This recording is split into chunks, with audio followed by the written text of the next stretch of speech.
Namo Bhagavate Vasudevaya. Om Namo Bhagavate Vasudevaya. Om Namo Bhagavate Vasudevaya.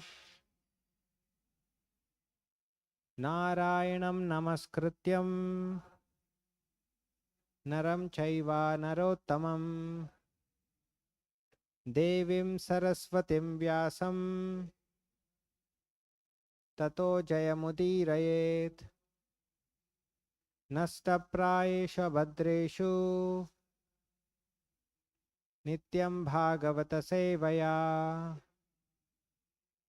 Bhagavati Uttama Shloke Bhaktir Bhavati Naistiki.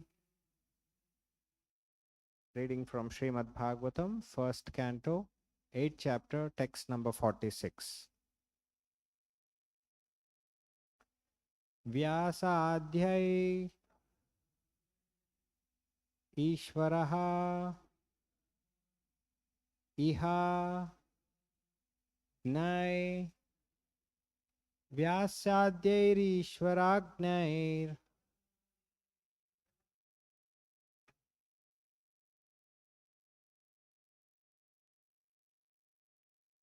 Krishnena Adbhuta Karmana Krishnena Adbhuta Karmana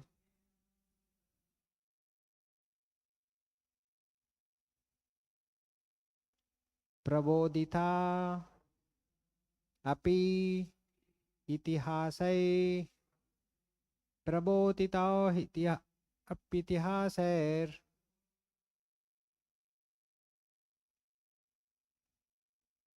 Nabudyata Sucharpitai Nabudyata Sucharpitai Vyasadyairishvaragnai Krishnenadbhuta karmana Prabodhito pihitihaser Nabudyata sucharpitai Vyasadyairishvaragnair Krishnenadbhuta karmana Prabodhito pihitihaser Nabudyata sucharpitai.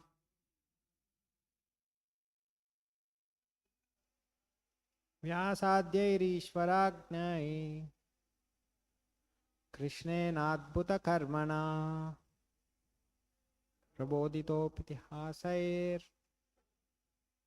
Nabudyata sucharpitaha Vyasadyairishvaragnair Krishnenadbhuta karmana Prabodhito pitihasair Nabudyata sucharpitaha Vyasadyairishvaragnai.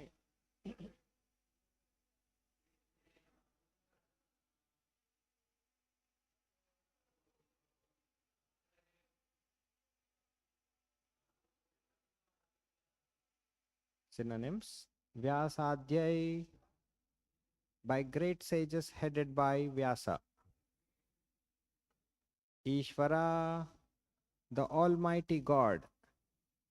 Iha, by the will of. Gnai, by the learned. Krishnena, by Krishna himself.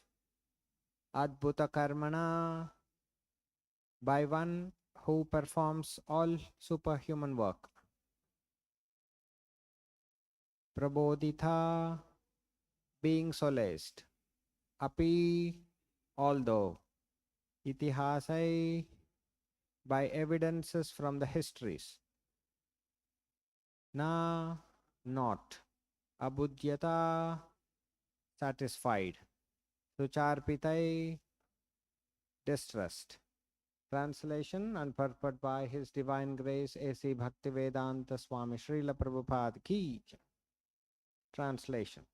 King Yudhiṣṭhira, who was much aggrieved, could not be convinced, despite instructions by great sages headed by Vyāsa and the Lord Kṛṣṇa Himself, the performer of superhuman feats, and despite all historical evidences. Please repeat. King Yudhiṣṭhira, who was much aggrieved, could not be convinced, despite instructions by great sages headed by Vyāsa and the Lord Kṛṣṇa Himself, the performer of superhuman feats, and despite all historical evidence. Purport. The pious king Yudhiṣṭhira was mortified because of the mass massacre of human beings in the battle of Kurukshetra, especially on his account. Duryodhana was there on the throne, and he was doing well in his administration. And in one sense, there was no need of fighting. But on the principle of justice, Yudhiṣṭhira was to replace him. The whole clique of politics centered around this point, and all the kings and residents of the whole world became involved in this fight between the rival brothers. Lord Krishna was also there on the side of King Yudhiṣṭhira. It is said in the Mahabharata, Adi Parva 20, that 64 crore people were killed in the 18 days of the battle of Kurukshetra, and some hundreds and thousands were missing. Practically, this was the greatest battle in the world within the 5,000 years. The mass killing simply to enthrone Maharaj Yudhiṣṭhira was too mortifying. So he tried to be convinced with evidences from histories by great sages like Vyāsa and Lord Himself that the fight was just because the cause was just. But Maharaj Yudhiṣṭhira was not to be satisfied, even though he was instructed by the great personalities of the time. Krishna is designated here as the performer of superhuman actions. But in this particular instance, neither he nor Vyāsa could convince King Yudhiṣṭhira. Does it mean that he failed to be a superhuman actor? No, certainly not. The interpretation is that the Lord as Ishvara, or the super soul in the heart of both King Yudhiṣṭhira and Vyāsa, performed still more superhuman actions because the Lord desired it. As super soul of King Yudhiṣṭhira, he did not allow the king to be convinced by the words of Vyāsa and others, including himself, because he desired that the king hear instructions from the dying Bhishma Deva, who was another great devotee of the Lord. The Lord wanted that at the last stage of his material existence, the great warrior Bhishma Deva see him personally and see his beloved grandchildren, King Yudhiṣṭhira, etc. Now situated on the throne, and thus pass away with very peacefully. Bhishma Deva was not at all satisfied to fight against the Pandavas, who were his beloved fatherless grandchildren. But Kshatriyas are also very stern people, and therefore he was obliged to take the side of Duryodhana because he was maintained at the expense of Duryodhana.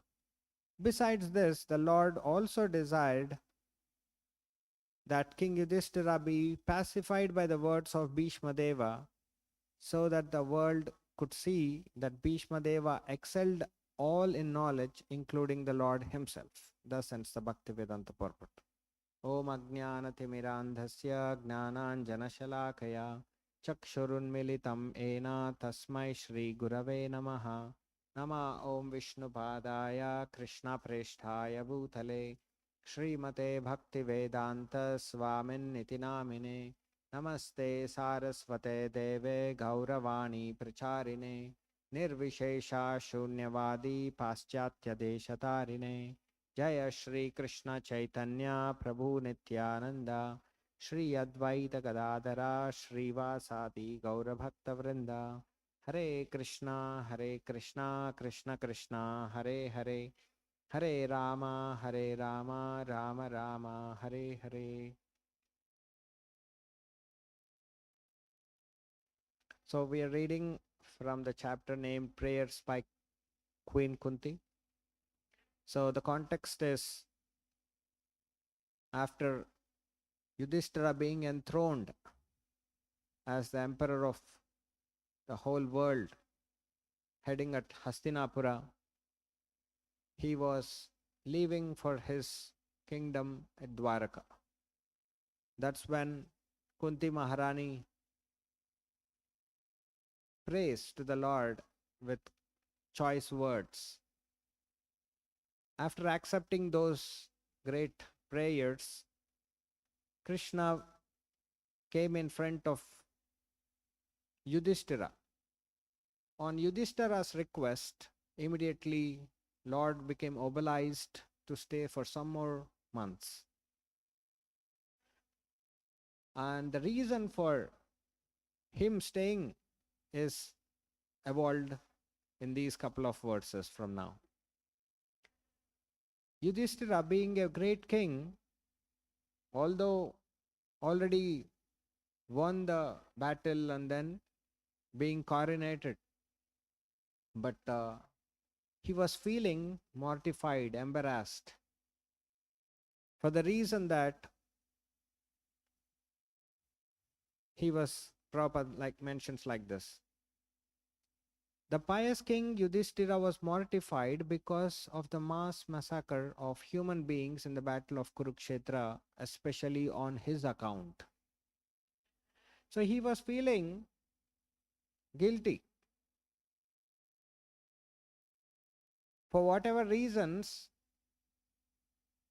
this battle had to happen, and now I have been enthroned, and the result, on the result of 64 crore people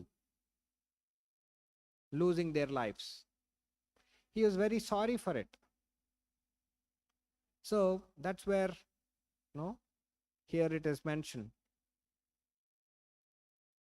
King Yudhiṣṭhira was very much aggrieved, could not be convinced despite instructions by great sages headed by Vyāsa and the Lord Kṛṣṇa Himself. Everybody were trying to convince about the situation that it was right for the war to happen, but he was not convinced. He was kind of overwhelmed for the loss of huge numbers, and he was feeling responsible or taking responsible for himself. Although it was Krishna's plan to have Yudhiṣṭhira enthroned, but Yudhiṣṭhira felt very embarrassed. How can this be? And how can I take this charge? And Prabhupada, that's why he mentions, Duryodhana was there on the throne and he was doing well in his administration. And in one sense, there was no need of fighting. But on the principle of justice, Yudhiṣṭhira was to replace him. When principles come, ordinary activities also gets overpowered. So that's how, on the principle of administration, Duryodhana may be well doing. But when it comes to the principle of dharma, where Krishna wanted, then it takes the lower position. So that's how Yudhiṣṭhira's position of ruling was very much important. Prabhupada mentions here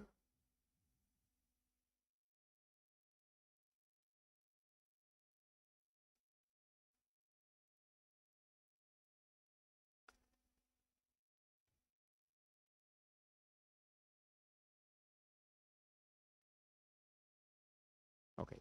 So what was the main reason that he was not being convinced? Although Vyāsa and other sages were trying to tell that it was okay for the king, for so many people to die on the principles to be upheld. So, but here, the idea that Krishna had is he did not allow the king to be convinced by the words of Vyāsa and others, including himself, because he desired that the king hear instructions from the dying Bhishma Deva, who was another great devotee of the Lord. Actually, Krishna wanted that Yudhiṣṭhira be heard. Yudhiṣṭhira should hear from Bhishma. Bhishma is yet another great devotee like the Pandavas.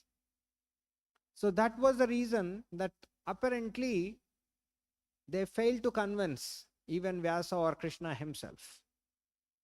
The main reason that Yudhiṣṭhira should hear from Bhishma and Bhishma should also be glorified. In the end, Prabhupada writes, besides this, the Lord also desired that King Yudhiṣṭhira be pacified by the words of Bhishma, so that the world could see that Bhishma Deva excelled all in knowledge, including Lord himself. So, always Krishna takes an opportunity to glorify his devotees. He wanted Yudhiṣṭhira to be glorified, Arjuna to be glorified, Bhishma to be glorified. In fact, the next chapter is passing away of Bhishma Deva. That's where Yudhiṣṭhira goes there on the will of Lord, and a beautiful narration of instructions is told by Bhishma. So in this context, we can understand how Bhishma is so special. Yudhiṣṭhira is so special. So if we have to understand Bhishma's position, he was to be the emperor. He was supposed to be the emperor. He was the eldest. But why did he not take the kingdom? So it so happened Bhishma's father, Shantanu, he had actually married Mother Ganges, and then before marrying, Mother Ganges had put a condition saying, all the children that we will have should be put into the water. So Shantanu agreed. Never mind, I will put all my children into the water. So Prabhupada says in that context, women can enamor men to any extent. To have sacrificed all his children also can be done. Men are enamored by women and women are enamored by men. So in that sense, he agrees that all children be put into water. And then it so continues, every child is being thrown. But when Bhishma was born, Shantanu Maharaj will not agree. That's when Mother Ganges says, that's your word, that if you don't put, I am going away. So he sacrifices, okay, you go away. Bhishma was there. So Bhishma was growing up, and Shantanu Maharaj, he was the emperor of the entire world, he was already 20, 22, Bhishma. That's when people take up the opportunity or the responsibility of the fathers. And it so happened, again Shantanu got enamored by daughter of a fisherman, Satyavati. Shri Radha Govinda ki jai. And now his father, the fisherman, will not agree to give her daughter to Shantanu. Again, Shantanu says, see, I am a king, why don't you give your daughter? Then the father says, that is fine, you are king, but you already have a son who is grown up. He will become the king. What will happen to sons born of my daughter?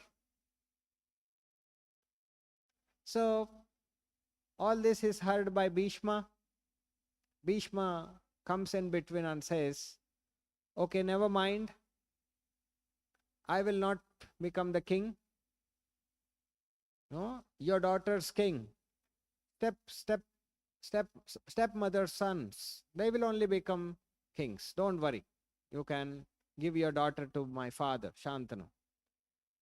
But he still doesn't agree. Okay. But your children may again want to claim kingdom, because he has agreed that he will not become the king, but again his children may want to become the king. That's how Bhishma says, okay, fine. Not that I will not become the king, I will not even marry, so that there is no dissonant, and your daughter's son also will continue to become kings. So that's how this material world, everybody aspires to get something or the other. They make plans. And great devotees like Bhishma, we can see how much they have sacrificed. He was just 20-year-old and he was having the bent of sacrificing for his father. So seeing this sacrifice, Shantanu gives him a benediction. Well, you have sacrificed so much, I will give you a benediction that Ichha Mrityu. Whenever you want, that time you will die. Otherwise you cannot die. See the benediction, see the sacrifices, unparalleled. Have we heard in the last a century of times that somebody sacrificed like this and somebody had got benedictions like this? Never. So the people and the standard was so high, and they were so ready to have taken situations of any kind that comes by. So the standard of people that we see was very, very grave. Unlike compared to what we see now. For trivial things, they kill each other. The other day I was seeing one news. A father kills the daughter. And the reason is very pity that she is on her own, independent. And he did not like. She wanted to be independent for whatever reasons. And he killed within the same house.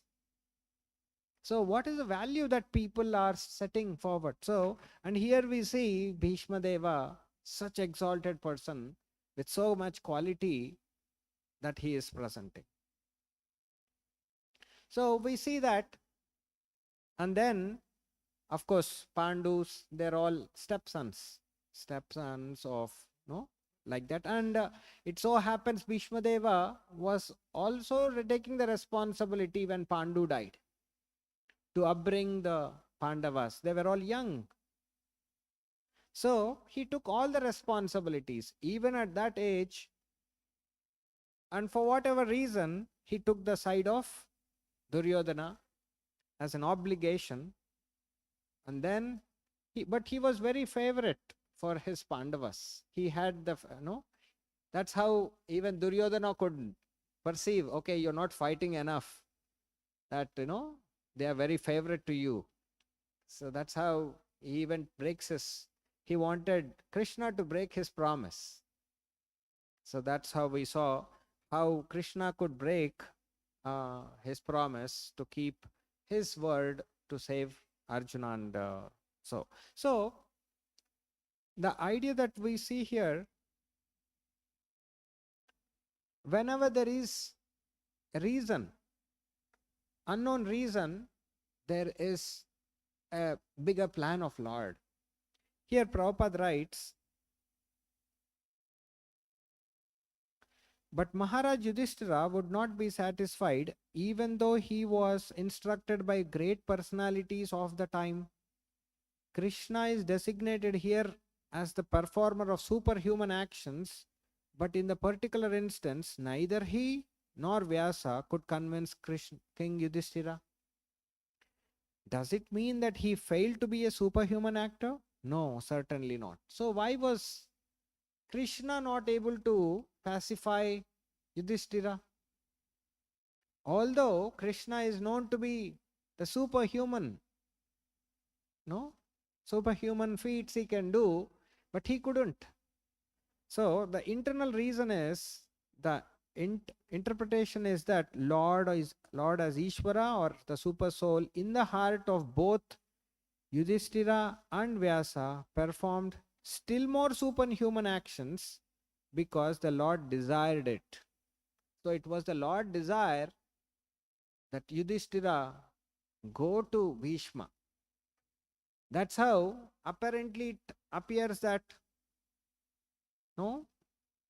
neither Vyāsa nor Krishna himself could convince to pacify Yudhiṣṭhira, but the internal reason is, being in the heart of both the Vyāsa and Yudhiṣṭhira, he was internally managing their moods. So you can understand, it is not the apparent reason that somebody is not accepting your proposal or his proposal, or even though apparently better.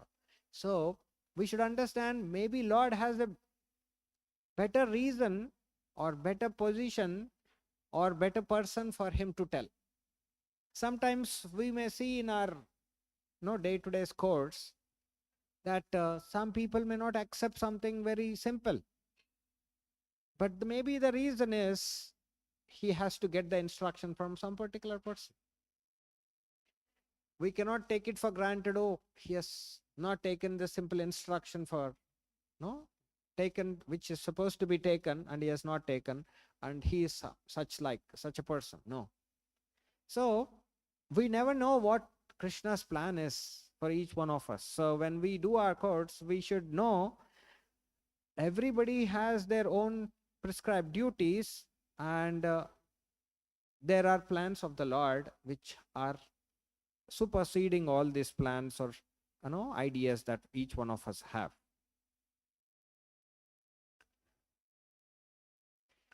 So one more aspect that we can learn from this wonderful thing is, those days wars used to happen, and Kshatriyas used to come front and fight. Unlike the current days, only the soldiers go front and not the ministers or presidents or themselves. So idea is, they are not trained up. Those who are actually taking the call of a war actually are not trained up for the war. They are wanting to have their positions safe, and in the pretext of having a war done to divert their management issues, people have these proxy wars. Otherwise, many of the times these wars are not dharmic. The wars that we speak here is on a platform of dharmic, where it is no accepted by great sages, Krishna himself. So, earlier days, if there are some disputes, saintly persons used to solve them, not even required to go for a court, etc., etc. I was just listening in Vrindavan, if some disputes were there, people used to come to Sanatana Goswami, keep him as an arbitrator and tell their views. And he used to settle it off in few minutes. And they used to accept it. So that was the value that people gave to these sadhus. And they were setting an example. And nowadays what it is? Many court cases run through decades and generations. And their sons and grandsons, they will come and want to figure out what is this case, and then. So see the pathetic situation that the capability of people solving small petty issues also running towards decades. So the idea here is, by great sages headed by Vyāsa and the Lord Kṛṣṇa himself. So they were quoting from scriptures. Nowadays, where are people quoting from scriptures to solve issues? If there are disputes or confusions, the true unadulterated instructions can come from scriptures, which are never gone wrong. Rather, people have come up with IPC sections, constitution, etc., etc., and they're liable to be changed once in a while. So, where can we expect some true judgment if they are referring to something other than scriptures? Never can they really give a true judgment.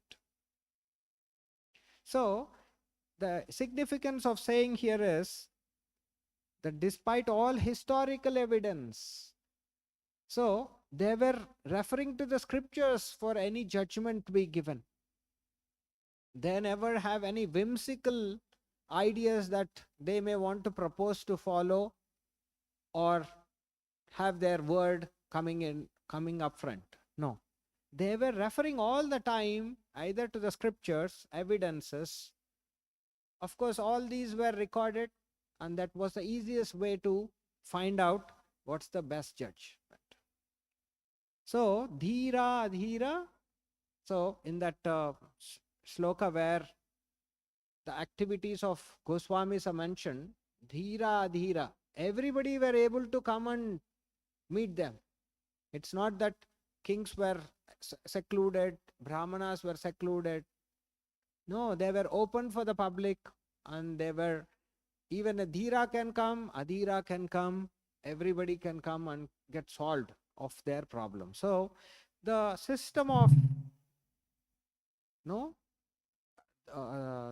the monarch system, or the system that we have, the democracy system, unless otherwise accepted by the scriptures or referred by the scriptures, it will fall prey for some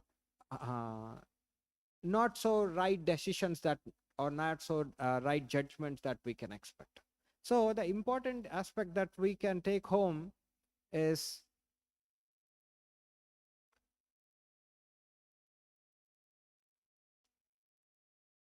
see here, Prabhupada writes, the Lord wanted that at the last stage of his material existence, the great warrior Bhishma Deva see him personally and see his beloved grandchildren, King Yudhiṣṭhira, etc., now situated on the throne, and thus pass away very peacefully.